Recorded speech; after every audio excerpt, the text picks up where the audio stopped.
Surprising असं वाटतंय की सध्या काँग्रेसचा परफॉर्मन्स हा विदर्भामध्ये चांगला दिसतोय. नाना पटोले, वडेट्टीवार असतील किंवा यशोमती ठाकूर असतील यांच्यामुळे जर आत्ताचे आकडे आपण बघितले तर चंद्रपूरमध्ये काँग्रेसचे नगराध्यक्ष पदाचे उमेदवार हे 1200 मताने पुढे आहेत.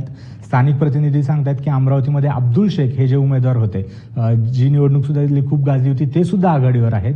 आणि बीडमधनं एक निकाल येतोय की बीड वार्ड क्रमांक 3 मधून अमर नाईकवाडे हे अजितदादा राष्ट्रवादी काँग्रेस पक्षाचे उमेदवार हे विजयी झालेले आहे. बीड मधून मोठी अपडेट येते की वार्ड क्रमांक 3 मध्ये अमर नाईकवाडे हे विजयी झालेले आहे. राष्ट्रवादी अजित पवार गटाच्या त्यांना एक नवीन खातं उघडता आलेलं आहे आणि पहिला विजय बीडमध्ये वार्ड क्रमांक 3 अमर नाईकवाडे हे विजयी झालेले आहेत.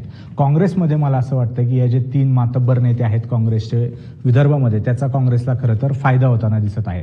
राष्ट्रवादीचा जर आपण बीडमध्ये विचार केला, जो त्यांचा गड होता, तिथे सध्या अचानक क्षीरसागरांनी बीजेपीमध्ये प्रवेश केल्यामुळं राष्ट्रवादी अजित पवार गट म्हणजे पंडित कुटुंबीय यांना खूप ताकद लावावी लागली आहे आणि या दोघांच्या दोघांच्या लढाईत तिसऱ्यांचाच फायदा होतो की काय, म्हणजे संदीप क्षीरसागर, राष्ट्रवादी काँग्रेस, शरद पवार गट यांचा फायदा होतो की काय, असे सुद्धा चिन्ह दिसायला लागले आहेत. आमच्या स्थानिक प्रतिनिधींकडे